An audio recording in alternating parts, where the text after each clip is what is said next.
Shalom para pendengar yang dikasihi oleh Tuhan Yesus. Kiranya Tuhan memberikan rahmat-Nya kepada para pendengar semua. Sebentar lagi kita akan mendengarkan pembacaan Alkitab audio dalam versi bahasa Indonesia sehari-hari. Siapkan hati saudara. Kisah Para Rasul, pasal 4.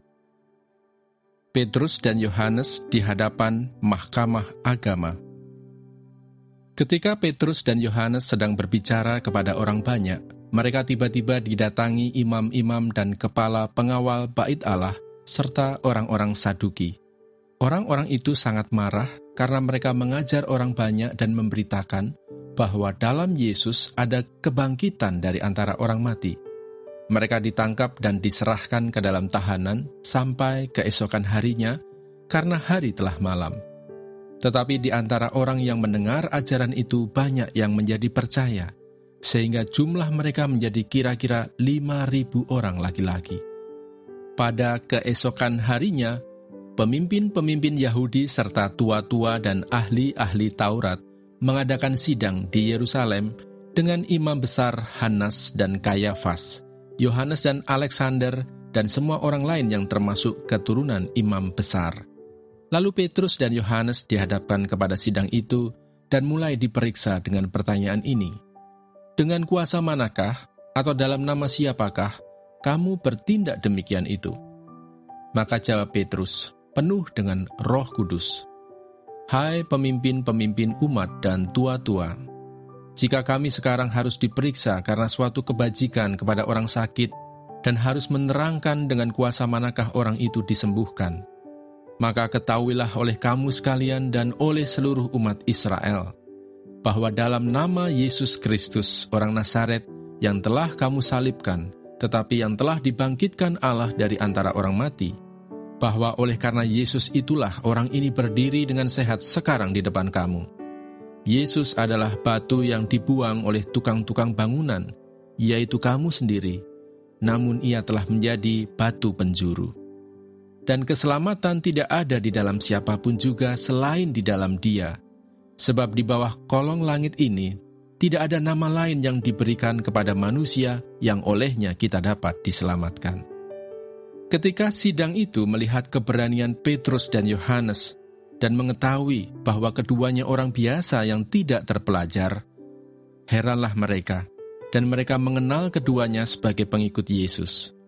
Tetapi karena mereka melihat orang yang disembuhkan itu berdiri di samping kedua rasul itu, mereka tidak dapat mengatakan apa-apa untuk membantahnya. Dan setelah mereka menyuruh rasul-rasul itu meninggalkan ruang sidang, berundinglah mereka dan berkata, "Tindakan apakah yang harus kita ambil terhadap orang-orang ini?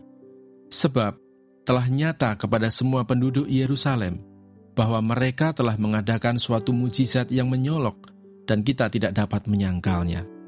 Tetapi supaya hal itu jangan makin luas tersiar di antara orang banyak, baiklah kita mengancam dan melarang mereka, supaya mereka jangan berbicara lagi dengan siapapun dalam nama itu." Dan setelah keduanya disuruh masuk, mereka diperintahkan supaya sama sekali jangan berbicara atau mengajar lagi dalam nama Yesus.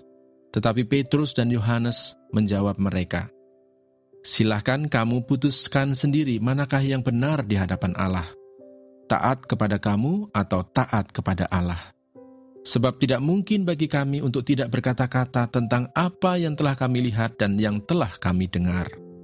Mereka semakin keras mengancam rasul-rasul itu, tetapi akhirnya melepaskan mereka juga, sebab sidang tidak melihat jalan untuk menghukum mereka, karena takut akan orang banyak yang memuliakan nama Allah berhubung dengan apa yang telah terjadi.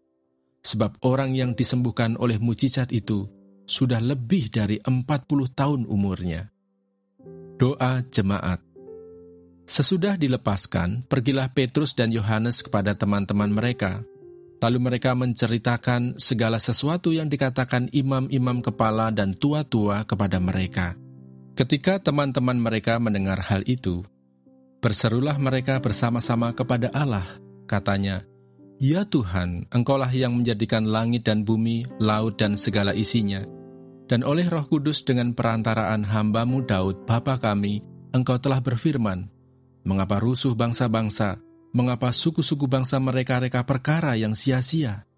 Raja-raja dunia bersiap-siap dan para pembesar berkumpul untuk melawan Tuhan dan yang diurapinya. Sebab sesungguhnya telah berkumpul di dalam kota ini Herodes dan Pontius Pilatus beserta bangsa-bangsa dan suku-suku bangsa Israel melawan Yesus, hamba-Mu yang kudus yang Engkau urapi, untuk melaksanakan segala sesuatu yang telah Engkau tentukan dari semula oleh kuasa dan kehendak-Mu. Dan sekarang, ya Tuhan, lihatlah bagaimana mereka mengancam kami, dan berikanlah kepada hamba-hamba-Mu keberanian untuk memberitakan firman-Mu. Ulurkanlah tangan-Mu untuk menyembuhkan orang, dan adakanlah tanda-tanda dan mujizat-mujizat oleh nama Yesus, hamba-Mu yang kudus. Dan ketika mereka sedang berdoa, goyanglah tempat mereka berkumpul itu, dan mereka semua penuh dengan Roh Kudus. Lalu mereka memberitakan firman Allah dengan berani. Cara hidup jemaat. Adapun kumpulan orang yang telah percaya itu, mereka sehati dan sejiwa, dan tidak seorang pun yang berkata bahwa sesuatu dari kepunyaannya adalah miliknya sendiri, tetapi segala sesuatu adalah kepunyaan mereka bersama.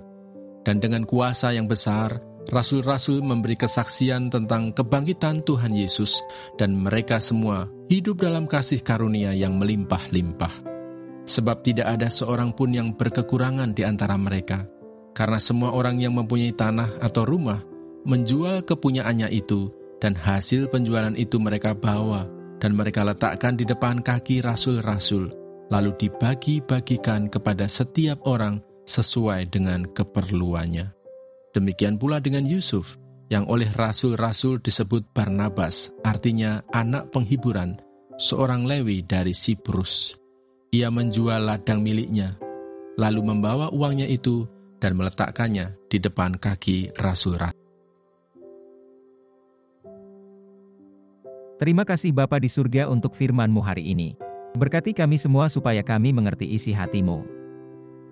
Terima kasih para pendengar semua, kiranya Tuhan memberkati. Dan jangan lupa untuk share dan subscribe.